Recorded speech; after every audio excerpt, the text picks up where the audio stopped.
Have you ever read something that felt less like a story and more like a puzzle? Today, we're diving into exactly that, a literary labyrinth, a world that just completely blurs the lines between what's real science and what's myth. It's an experiment in storytelling, and we're going to try and find our way through it. And boom, right from the jump, we are dropped into this incredibly poetic, almost mystical vibe. This quote, it's like a signal, right? It's telling us we have to look deeper than the surface, to a place where consciousness itself is being forged in fire. So, who are the masterminds pulling the strings in this cryptic world? Well, the whole story really hinges on a central mystery, a secret society of master chemists who are known only as the Six. Now, this is where it gets really fascinating. Just look at the deep contradiction here. You see phrases like practitioners of secret arts and hidden laboratory sites, which sound almost ancient, like something out of an alchemist's handbook. But then, right next to that, they're the subjects of an academic study on international trafficking. They exist in both worlds at the same time. They're both a myth and a modern data. Of course, every great mystery needs an equally compelling observer. And in this story, our window into this secret world is, well, he's anything but ordinary. His journey to even become the researcher studying the Six is a whole story in itself, a path that cuts through some extreme contrasts. Let's just quickly trace his path because it is so crucial to understanding him. He starts out in federal prison, smothered in steel enclosures. From that world of just raw brutality, he swings to the complete opposite. He seeks refuge and purification in a Zen monastery. And from there, he lands at Harvard, of all places, to study the economics of trafficking. Just think about that combo for a second. He deeply understands confinement, he has this powerful yearning for peace, and he's armed with the sharp analytical tools of an Ivy League academic. He is uniquely prepared and uniquely conflicted for everything that's about to happen. And this just lays out the internal conflict he's carrying perfectly. He has seen the chaos of the outside world, this cycle of unsatiated cravings. But he's also experienced a place where passion and calm are separated by what the text calls an aged, implacable wall. He's lived on both sides of that wall, which given him this incredibly profound and complicated perspective on the world he's about to step into. And so, it's right here at Harvard, the very center of structured, rational thought, that these two very different, very volatile worlds are put on a collision course. The academic is about to go face-to-face with the alchemists. Okay, but before we witness this collision, there's a key term we really need to understand. The story is presented as a roman à clef, which basically means a novel with a key. Now, this isn't just some fancy literary device. It's a signal from the author that what we're about to read might be a whole lot closer to reality than we think, adding another twisting hallway to our labyrinth. And here it is, the moment of contact. The academic study of international trafficking economics becomes terrifyingly real. The observer steps out of the library and into the laboratory. But you know what? This encounter is not going to unfold like any case study you have ever read. This is just a stunning moment. Everything gets completely turned on its head. The researcher, who thought he was studying his subjects from a safe academic distance, finds out that he's the one who's been under the microscope. The people he's observing know his deepest secrets. So, who is really in control here? This incredible reversal of power, it forces us to look beyond the simple what of what they're doing and into a much deeper, much more complex question, why? We are now entering the moral and philosophical heart of the labyrinth. And here's the crucial point. The chemists themselves are wrestling with the nature of their own work. Is their creation, their elixir, a sacrament, a tool for enlightenment, or is it a poison? Is what they do a hallowed duty, or just a tragic caprice? This is the tightrope they're walking, and they've just pulled our narrator onto it right along with them. And this forces us to confront the fundamental question the story is asking. How do we label these chemists? Are they visionaries, revolutionaries pushing the very boundaries of the mind, or are they just dangerous criminals? The story, very deliberately, refuses to give us an easy answer. And all this deep moral ambiguity, it leads us into the final, most disorienting part of the labyrinth, a place where the very ground beneath our feet, the nature of truth itself, starts to feel like it's dissolving. Fittingly, the key to this whole thing isn't found in some hidden lab, but right back in the heart of the establishment, Harvard Yard. There's a famous statue here, an icon that's supposed to represent truth. But, as the narrator tells us, it's known to students by a very different name, the Statue of the Three Lies. Okay, so let's break these lies down. First, the man depicted in the statue? Not John Harvard. Second, his title as founder? Nope, he wasn't the founder. And third, the date that is literally carved into the stone? That's wrong too. The very symbol of the university's origin, a place dedicated to veritas, truth, is built on a foundation of well-known, accepted falsehoods. And this is the final, chilling lesson the narrator takes away. A lesson that applies directly to his journey with the Six. That the lines we draw between truth and illusion are way more fragile than we imagine. What's presented as fact, even when it's carved in stone and cast in bronze, might just be another carefully constructed story. So the story leaves us with this haunting question. If the foundations of our most trusted institutions can be built on lies, and if the subjects of your study know more about you than you know about yourself, where does that leave us? In a world of secrets and sacraments, where truth itself is the ultimate labyrinth, who or what can you ultimately trust? Have you ever really thought about what makes a person, well, tick? What forges their moral compass?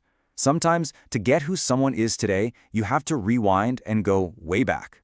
So, let's do that. Let's explore how a past filled with intense discipline and quiet thought can build an ethical backbone that's pretty much unshakable. Wow, it all kicks off with this single incredible sentence. I mean, talk about a dramatic entrance, right? This isn't just switching jobs. This is a total leap from one universe to another, from one way of being to its polar opposite. It just perfectly sets the stage for a story about radical transformation. So, where exactly did our narrator come from? Well, to really understand the kind of sanctuary he's looking for, we first have to grapple with the trauma he's running from. And it's a world he describes as one of howling violence. He talks about his past as 5 years spent in a hellhole of lethargic suffering. And this isn't just, some backstory. It's a really deep wound. The way he describes it, being smothered in steel, surrounded by knives and blood, it just establishes this constant, brutal reality he had to survive, and then somehow escape. And right here, this is the crucial pivot.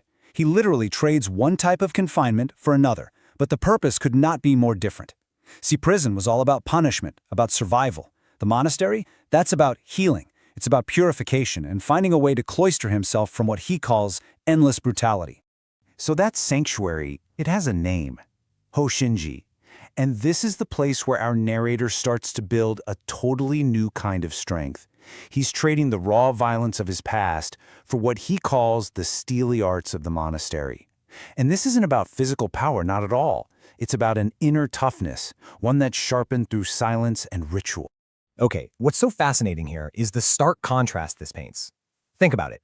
Just outside the monastery walls, life is this storm of raw emotion, a constant cycle of craving, of chasing things, of heartbreak. It's what he calls the illusion of the world, just churning away. But inside, separated by just one wall, you've got silence. You have refuge and shelter. It's a world that's been stripped down to its very essence. But Hoshinji wasn't just some place to hide, right? It was a full-on training ground. Through these daily rituals, like zazen, which is a form of meditation, and oryoki, these very formal, mindful meals, the narrator started forging a core philosophy. And the whole point? To lower the mast of the ego and build this ethical backbone that would guide him later on.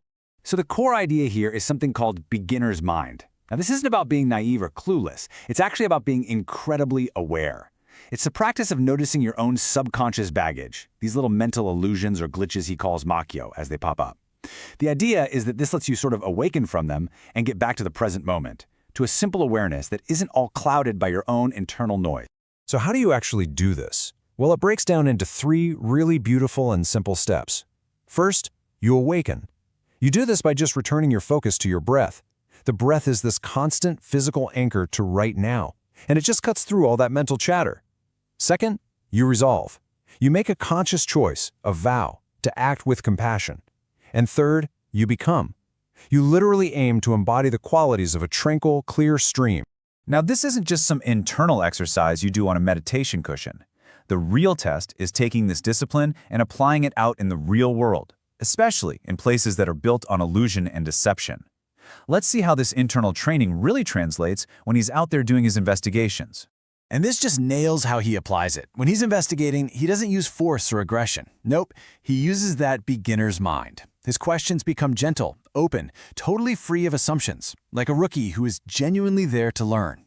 And that approach, well, it can totally disarm people and bring out truths that a more heavy-handed method would just bury. This whole practice of gentle inquiry prepares him for other, much more subtle worlds of deception, including the famous halls of Harvard. And here, the first and most important lesson he learns doesn't come from a professor, but from a statue, one that's known for its 3 big untruths. So what's the big lesson from this statue? Well, it's a constant physical reminder to question everything, to look beneath the surface, even when history seems like it's literally written in stone. It's a lesson that fits perfectly with his monastery training. Just like he learned to see through the illusions of his own mind, the Makyo, he now has to see through the illusions of the world. He even learns that the very word prestige comes from a word that means sleight of hand, an illusion. So when you put all of this together, you take the escape from violence, the intense discipline of the monastery, and this intellectual habit of questioning reality, what do you get? You get a moral core that is just unshakable. It's a compass that works even when things get incredibly ambiguous. And you know, the narrator is fully aware that his life at Harvard, trying to navigate all these academic cliques, is a universe away from the simple life at Hoshinji. He's physically far from it, for sure, but that foundation, it's still there. That training is the rock he stands on, no matter how complicated things get. And in the end, it all just comes back to this. This is the goal. This is the internal compass he can always return to. In the middle of all the chaos of investigations and intellectual games and moral gray areas, the ultimate practice is to just find that inner state of clear, flowing tranquility. Which, really, it leaves us with a question for ourselves, doesn't it? Our narrator found his method in the quiet of a monastery after escaping the noise of a prison. But his journey points to a challenge we all face. In our own world, which is just filled with constant noise and distraction, how do you find the stillness to listen to your own inner voice? All right, welcome to The Explainer. Today we're diving deep into a really fascinating source, one that profiles this super mysterious group known only as the Six. We're going to peel back the layers on who they are, what really drives them, and, what their ultimate world-altering goal just might be. Our whole journey kicks off with this one kinda haunting question from the source. It just perfectly sets the stage for our entire investigation into what the source calls an invisible cartel of theologians and mystagogues. I mean, think about that. A secret society operating completely in the shadows of global power. So who are the Six, really? And let's be clear, this isn't just some club or secret handshake society. The source paints them as this clandestine circle of chemists, philosophers, and operatives, all bound together by one single world-altering purpose. So they're working out of these remote labs and hidden safe houses, and they see themselves as, well, practitioners of an art that's balanced between worlds. The source material uses some really vivid language here, talking about sacred glass furnaces and fountains of consciousness. It really paints this picture of a reality that's so far removed from our own, but at the same time is deeply, deeply intertwined with it. Okay, so to really get a handle on this invisible cartel, we've got to meet the members, right? Each one plays a super distinct and vital role. So let's start with the group's protector, a figure known only as Crimson. So, Crimson. This guy is basically the master of the unseen world. He's a total chameleon, a man who just moves fluidly between different identities, dialects, you name it, which makes him pretty much untraceable. And this right here, it just captures his duality perfectly. I mean, his whole role is security and spycraft. He uses what the source calls the Washington rules. Think ancient spycraft, but for modern threats. His expertise is pulled from the entire history of intelligence. We're talking MI6 to the NKVD. But, and this is the key, he exists completely outside of all of them. And this quote, wow, this just brilliantly illustrates the paradox at the very heart of this guy.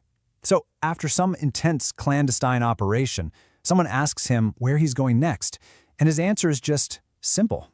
This quote shows you a man who understands the deepest, darkest parts of the world, but who lives by the simple, grounding light of his family duty. All right, so we've met the Guardian. Now let's move to the very heart of the operation. Next up, we're meeting the two figures who are central to the group's synthesis and ritual, the alchemists, Vermilion and Indigo. These are the creators, the ones handling that delicate process at the core of their whole mission.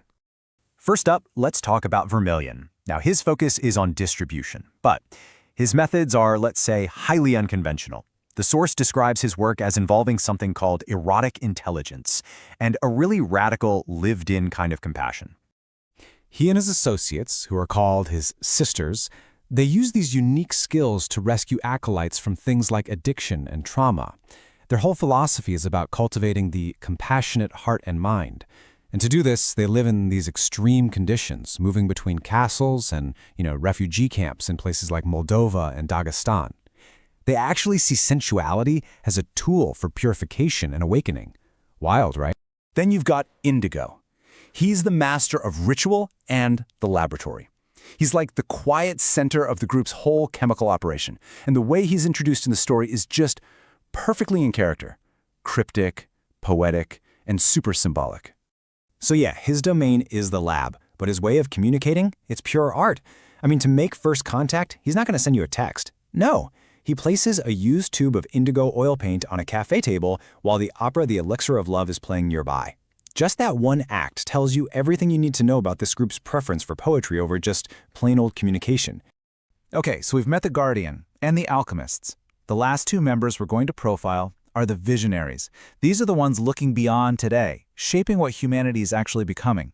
Let's meet Magenta and Cobalt, the group's futurists. So Magenta, she's described as the master at arms, but hold on, not in a military way. Think of her more as the architect of the group's biological and neurological future. Right? So her domain is the future of neuroscience. She's developing these experimental compounds to guide neurogenesis, which, is just the growth of new neurons. She has this philosophy that there's a parry to every thrust. And what that really means is her work is the key to transforming a temporary insight into a stable, persistent cognitive enhancement. That's a huge piece of the puzzle. And last but not least, we have Cobalt. This guy is the group's counterintelligence expert. He is their eye on the world's power structures and all its potential catastrophes. You can think of Cobalt as the group's early warning system. He's monitoring everything, from governments and intelligence agencies to potential future crises, like a nuclear exchange or a new drug epidemic. And a really key part of his strategy is figuring out how governments identify and try to capture people with special capacities. He's the one making sure the Six can keep doing their work totally undetected. Okay, so we've met the players, right? A spy, two alchemists, a neuroscientist, and an intelligence analyst. What a crew. But what's the grand purpose that ties these 5 incredibly different people together? The source suggests it's something way more profound than just a mission. It's this shared, flawless morality. At the very heart of their mission is this profound moral choice. Is the thing they're creating a sacramental elixir, or is it a poisonous toxin? Is it a hollow duty, or just a tragic whim? And for them, this is not some academic debate. No way. It's a question that's only resolved through repeated, personal suffering and illumination. They believe their right to do this has to be earned, not just assumed. And all of this, it leads us to their ultimate goal, a concept the source calls cortical evolution. So, what does that mean? In simple terms, their mission is to create a permanent upgrade for the human mind, to literally trigger the next stage of our consciousness. Just stop and think about the implications of that for a second. A leap in human potential, not just for one person, but as a guided evolutionary step. The ambition here is just staggering. And get this, they believe they have a rigorous multi-stage process to actually guide this evolution. This is not about one big trip. It's a lifelong discipline. It all starts with what they call a profound dose. That's the classical psychedelic experience to show you what's even possible. That's followed by years of guided physical and spiritual practice. Then comes sustained neurogenesis through daily microdosing and Magenta's compounds. And the final result? Super functionality and a hypersensitivity to all things, especially to each other. And this is why all that morality stuff matters so much. They believe that to handle this kind of power, to create this synthesis, you need what they call a flawless diamond morality. Just like the quote says, the right to do this work is earned through agonies and ecstasies. It's basically a safeguard against their own power, a non-negotiable prerequisite for trying to change the world. So after meeting the players and getting a glimpse of their extraordinary mission, we're kind of left with the same question we started with. But now we understand its profound weight. Are the Six the architects of humanity's future, or are they a flawless, maybe even narcissistic illusion? After peeling back all these layers, the question isn't just where can we find them anymore, It's what would it mean for all of us if they actually succeeded. All right, today we're going to dive into a pretty hidden world, a place where the lines between a science lab and, believe it or not, an altar just completely dissolve. We're going to explore the unique philosophy of a group of chemists who see their work as something much more than a job. They see it as a truly sacred calling. So right off the bat, this is not your high school chemistry class. I mean, just listen to that quote. It sounds more like ancient alchemy than modern science, right? What kind of lab creates illumined fragments of mind? And what process flows in blinding rivers? It just paints this incredibly powerful and mysterious picture of creation. And the people behind all this? They're described as practitioners of these clandestine arts. Now, that's not just some fancy phrase. It's how they define themselves. They work in the shadows, surrounded by what's called mythic tales. Sure, they're chemists, but in their own minds, they're more like acolytes, part of a secret, sacred tradition. So if you have a philosophy like that, how does it actually change your workspace? Well, for this group, the laboratory isn't just some sterile environment for experiments. It's completely transformed into a sanctuary. You know, the language they use to talk about these labs tells you everything you need to know. They're in remote sites, talked about in mythic tales. Inside, to protect the incredibly fragile molecules they're working with, the whole space is bathed in this deep red light and filled with inert argon gas. The equipment isn't just beakers and tubes. It's sacred glass furnaces that create fountains of consciousness. And the whole point of all this? It's a spiritual mission. These are places where they literally pray for an end to suffering. In this image, this is what really captures the depth of their devotion. The source describes them working alone and on their knees. Just think about that posture. It's a posture of prayer, of humility, of submission to something bigger than yourself. So in those final, most delicate moments of synthesis, the chemist isn't some detached scientist. They're a supplicant, kneeling before their creation. Okay, so what in the world are they creating at these fountains of consciousness, and why does it carry so much moral weight for them? Well, the substance is a powerful psychedelic, LSD. But to them, it's not a chemical. They call it an elixir, a potion with a profound purpose. You see, for these practitioners, their work forces them to face this stark moral choice, and they have to face it early on. On one hand, is what they're doing a sacred calling, something benevolent, a hallowed duty?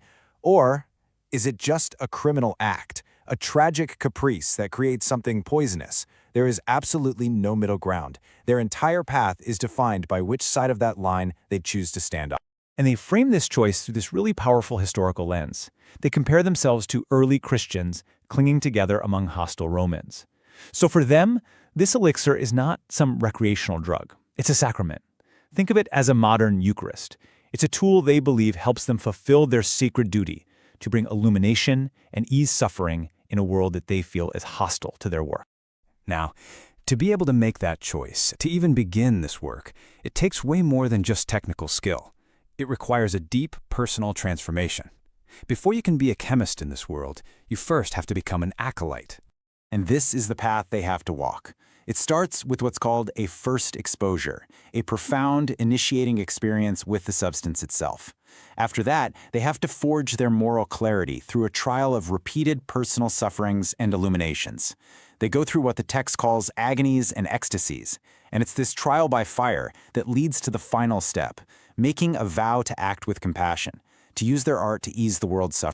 So this entire journey, from chemist to acolyte, from a lab to a sanctuary, it all leads to this one really transformative goal, the idea of finding light in the deepest, darkest places.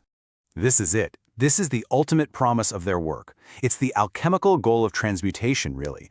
The idea that you can take the eternal evenings, all the suffering, the darkness, the confusion, and transform them into crystal daybreaks, to create these moments of incredible clarity and light, like the morning star that appears in the darkest hour, right before the dawn. And that really leaves us with this one last thought. In this story, the switch from chemistry to alchemy seems to happen when intention and ritual are fused with a scientific process. It happens when the lab becomes a sanctuary and the chemist kneels in prayer. But it makes you wonder, doesn't it? For any craft, for anything we do, where is that line between just doing something technically and doing something that's truly transcendent? All right, today we're going to peel back the curtain on a world that's hidden right in front of our eyes. We're going to look at this secret society of philosopher chemists and ask the big question. In a world of total surveillance, how do they possibly survive? Let's dive in. And that quote right there, that's basically the core belief that runs this entire world. It's not just a cool line from a spy novel. For this group, it's a fundamental truth. It is rule number one in a game where the stakes are literally life and death. So this is the real puzzle, isn't it?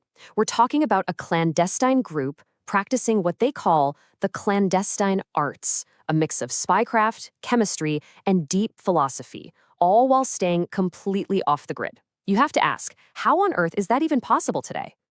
And make no mistake, they are not naive about what they're up against. They know they're living in a world of fearsome surveillance methods, with databases holding millions of files on people that can be pulled up in an instant. This isn't some far-off threat for them. It's the air they breathe every single day. So how do they do it? What's the secret? Well, their primary defense is a concept known in the intelligence world as becoming a gray man. It's the art of being so completely unremarkable, so utterly forgettable, that you basically become invisible. Let's see what that actually looks like. This quote from the source just nails it. This is way more than putting on a disguise. It's about a total transformation. It's the ability to shed your entire identity and adopt a new one so completely that you can just glide between different worlds and nobody ever gives you a second glance. And just look at the sheer range of these identities. These are not just masks they wear. They are fully formed people. One day, they could be a DC political insider at an embassy party, and the next, a refugee in some war-torn country. And maybe the most brilliant disguise of all, just a devoted parent, completely invisible. The level of commitment here is just incredible. The source talks about adopting a slow, deep South accent to play the part of a simple buy, all while acing an exam at Harvard. Then, for a totally different job, he becomes a Russian scientist from a secret atomic city to give a talk on nuclear security. The persona isn't just a tool, it's the ultimate weapon. But this ability to just vanish into the background isn't just an art form. It's backed up by a very strict, formal code of conduct, a set of rules they live by. They call them the Washington Rules. Let's break down what those are.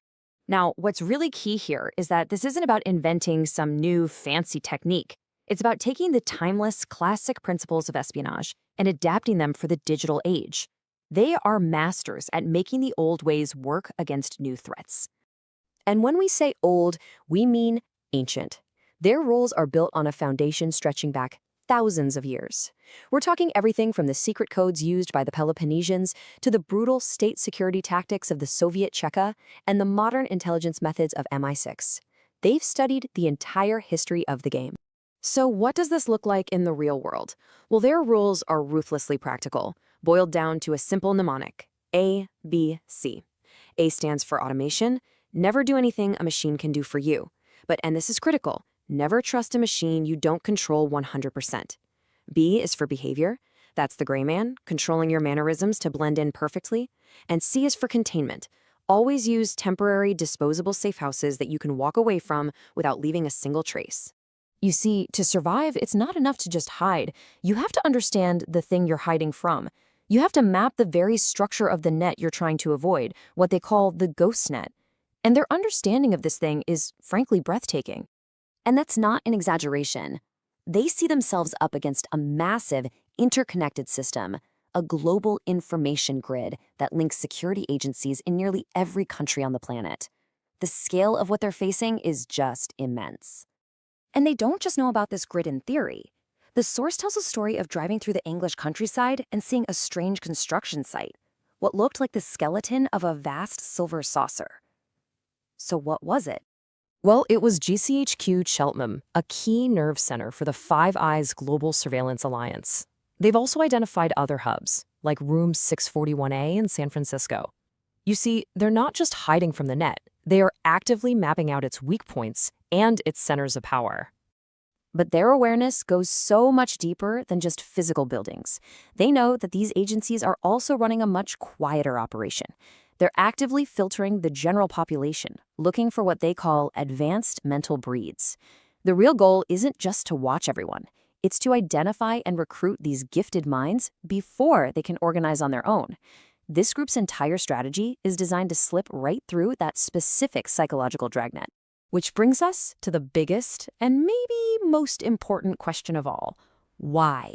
Why do they do all this? Why live a life of constant paranoia? Well, the answer is what elevates all this from simple tradecraft into something else entirely. And this is the key to the whole thing. For them, every tactic serves a much higher purpose. The chemistry isn't just about creating things. They see it as stewarding consciousness. The spycraft isn't for personal gain. It's what they call a hallowed duty. And the total secrecy? That's about protecting a specific kind of knowledge from being controlled and weaponized by the powerful. Their entire philosophy is captured right here in this quote. Their secrets, their history, their legacy, it's not stored in a physical vault or on an encrypted server. It exists only in a small circle of hearts and minds. It's an oral tradition, passed from person to person, protected by trust and memory, completely shielded from the digital world. So, we end on this question. In our world where it feels like every move is recorded, logged, and analyzed, what does it even mean to keep a secret? What is the real value of a truth that exists only in the minds of a few, completely outside the official story? That's definitely something to think about. All right, let's get right into this. We're looking at a story of ideals clashing with some serious betrayal. It's about two completely different worlds colliding, one built on a kind of spiritual code, and the other? Well, the other is just pure parasitic greed. And that collision leads to an absolutely tragic downfall. So right off the bat, this one sentence just hangs over everything. It's written from a prison cell and it frames our entire story. It's a look back, to that exact moment when a life was about to be completely shattered. It's this chilling little hint of a trap that's about to be sprung right in the middle of nowhere. Okay, to really understand the tragedy here, we have to get a handle on the two opposing forces. So let's start with the first world.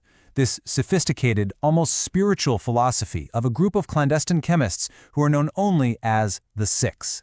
For the Six, what they were doing was, well, it was more than just a criminal thing. Like the quote says, it was a hallowed duty.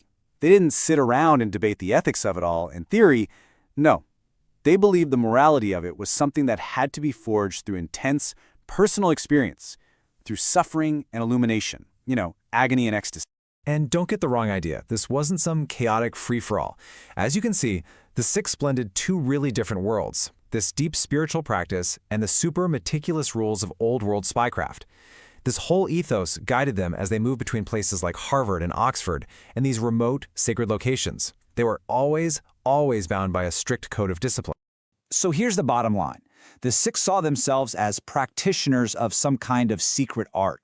They were operating with this sense of purpose that set them completely apart from what you'd normally think of as common criminals. They had a code. Okay, so now that we've established the world of the Six, let's introduce the story's antagonist. This is a guy who is the complete and total opposite of everything they stood for. He's the shadow in this story, the parasite. So meet Skinner. On the surface, he's this self-proclaimed heir to a massive industrial fortune, a real high society guy. But in reality, he's a plains con man, a parasite, really, with no actual knowledge, no ideals, just this insatiable appetite for control and profit. His entire operation is just built on lies. He parrots chemistry terms he doesn't understand to try and impress young people he can exploit. He completely makes up this life of incredible wealth. And here's where it gets really dark. He keeps what the source material calls a sordid harem, holding this damaged, dangerous girl named Justine in a state of almost total captivity, abusing her in a magisterial fashion. His world is just one of pure moral corruption. And this chart just lays it all out, doesn't it? It perfectly illustrates the central conflict. On one side, you've got a group acting for what they see as a higher, almost sacramental purpose. And on the other, a man driven by parasitic profit, deceit, and ultimately just saving his own skin. And you'll want to pay close attention to that last line, federal informant. Yeah, we'll be coming back to that one. So, with these two forces heading right for each other, the stage is set. And the location for this big showdown? It's as bleak and empty as the morals of the man who chose it, a decommissioned missile silo in rural Kansas. You can just feel the tension building as the narrator describes this journey. 6 hours driving through what he calls the land of nowhere. A landscape of empty prairies, failed crops, and the broken-wheeled dreams of pioneers from a totally different era. And the imagery, it just gets more and more ominous. The narrator talks about seeing power lines disappearing toward the horizon like rows of wooden crosses. I mean, wow. That perfectly mirrors the moral abyss that he is literally driving into. And then, the final approach. The destination isn't just a missile silo. The narrator actually calls it Skinner's underground asylum. It's honestly the perfect name for the place where this story of ideals and deceit is about to reach its violent climax. And here it is, in this cold, concrete tomb buried under the Kansas prairie, the trap is sprung. The narrator's fate is completely sealed as Skinner's true nature is finally and devastatingly revealed. This is the bombshell, the ultimate betrayal. Skinner hadn't just been lying about his money. He'd been working for the federal government since he was 19 years old. He used his position as an informant to testify against his own partners, dodging prosecution for his own crimes by selling out everybody else.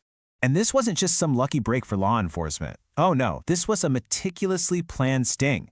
Skinner set up the meeting, the DEA wired the entire silo for sound and video, and while the narrator walked in, Skinner was hidden away in a blast tunnel with federal agents watching the whole thing on a monitor.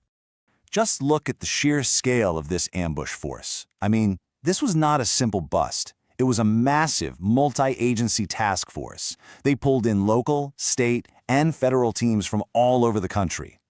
The depth of Skinner's betrayal was matched only by the absolute overwhelming weight of the force that was brought against the narrator. So after the ambush, the consequences are swift and they are devastating. The narrator's whole world just collapses, and the aftermath is this seemingly endless fight for justice from inside a prison cell. 15 plus. Let that sink in for a second. That one number represents more than 15 years that the narrator has spent fighting his case from behind bars. 15 years. It's almost impossible to even wrap your head around that amount of time. An entire chunk of a life just lost to the system. And it has been a relentless fight. Over 1,000 legal motions filed from his cell. And what's incredible is that appellate courts have actually reversed decisions in his case 4 separate times, with judges pointing to everything from government misconduct to withheld evidence. It suggests the very foundation of the case against him was shaky from the start. And from the narrator's perspective, his own personal tragedy becomes this lens to view a much larger issue. He connects his own story to what he calls the unconscionable government methods in this era of mass incarceration. And in the end, this is what's left. The collision between the flawed idealism of the Six and the parasitic greed of Skinner, it just resulted in the complete and utter destruction of the narrator's world. The ceremony of innocence was drowned in a Kansas missile silo. And that leaves us with this really difficult question, one that gets right to the heart of this story. As the slide asks, who's the greater criminal? Is it the idealist who breaks the law for some kind of principle, or is it the parasite who serves the law just for personal gain? When a system allows for such a perfect betrayal, where does the ultimate guilt really lie? That's a question with no easy answer. Okay, so we're about to dive into a story that's, well, it's a lot.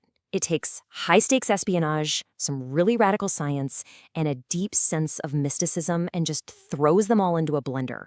We're talking secret labs, shadowy societies, and a global mystery that might just rewrite the very laws of physics. Let's get into it. Right off the bat, this question sets the whole tone.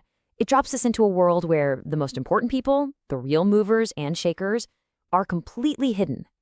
Maybe they're even hidden from themselves. It's the perfect way to begin a journey into the deep unknown.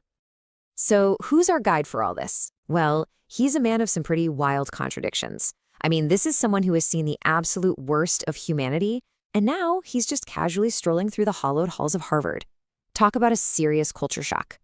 And just look at his journey. He gets out of what he calls a hellhole of lethargic suffering, so a truly brutal prison. But instead of just, rejoining the world, he chooses another kind of confinement, a monastery. He's looking for purification, for healing, before he ever even thinks about setting foot in Cambridge. It's like he went from one kind of cell to another, but for a totally different reason. So there he is at Harvard, a place just dripping with prestige. And he actually points out that the word prestige comes from prestidigitation, which means sleight of hand, illusions. And as this total outsider, this wandering monk, he starts his real mission, to investigate a very powerful, very shadowy organization. And who is this group he's studying? Well, they're not your average criminals, that's for sure. He's on the trail of this secret society of absolute geniuses. People who operate completely in the shadows, totally outside the reach of any government. Let me introduce you to the Six. They're this incredible mix of people. They are world-class psychedelic chemists, but they're also master spies. They use code names like Crimson, Cobalt, and Vermilion. And yeah, they're visionaries, but they're also traffickers. They're revolutionaries. They are a walking contradiction. And that's coming straight from one of them. You can feel how much they wrestled with the morality of what they do. Is their work a sacrament, something to heal the world, or is it a poison? And for them, the answer isn't something you can debate. It's something you discover through, and I'm quoting here, repeated personal sufferings in illuminations, agonies, and ecstasies. Pretty intense. So just when you think you're starting to get a feel for the Six and what they're about, the story just throws this massive curveball, a global event that brings the entire world to a screeching halt, something that makes absolutely no sense. Seriously, just imagine this for a second. What would happen if, in a single instant, every spy agency on the planet, the NSA, MI6, the Russians, the Chinese, all of them lost all their data? Not deleted, but replaced with something else entirely. And that is exactly what happens. Every secure database on Earth, at the exact same moment, is overwritten with a code that nobody can crack. The best codebreakers in the world, even old enemies who are now forced to work together, are completely stumped. It's a total global intelligence blackout. But here is the wild twist. The world's top physicists, they don't think it's an attack. They think it's a gift, a revelation, a theory of everything that connects all the fundamental forces of the universe. And soon, they realize the code isn't just on their servers, it's everywhere. It's embedded in transmissions from deep space, and somehow, impossibly, woven into all biological DNA. It's like someone handed us the literal blueprint for reality itself. Okay, so with this enormous cosmic mystery just hanging in the air, let's go back to the Six. I mean, how does a group like this even operate? Their entire world is this constant balancing act between cold, hard spycraft and some really radical spiritual awakening. And make no mistake, these people are absolute professionals. They're using classic spy techniques honed over centuries, but with a modern edge. They just slide through embassy parties, meetings with defense contractors, UN conferences, and nobody even knows they're there. As they say themselves, the line between government, corporate, and intelligence is transparent to our methods. But then there's this. One of them, Vermilion. He deliberately goes and lives among the poorest of the poor in these war-torn villages. He and his team literally become refugees, suffering right there with them. And you have to ask why. The reason? To cultivate a truly compassionate heart and mind. It's an extreme method, for sure, but for an extreme goal. So, how do they do all this? How do they pull off these incredible things? Well, it's a combination. They use what they call sub-threshold exposure to their own chemical compounds. Think of it as a kind of hyper-advanced microdosing. And they combine that with years and years of intense physical and spiritual training. The result? A state of super functionality. They are hypersensitive to the world around them, and especially to each other. So after all of that, the secrets, the spies, the cosmic revelations, these intense spiritual quests, you'd think our narrator would get some kind of grand finale, right? But his journey into this hidden world, it doesn't end with enlightenment. It ends with the ultimate betrayal. And this is the gut punch. The entire story we've been following, he wrote it from a prison cell.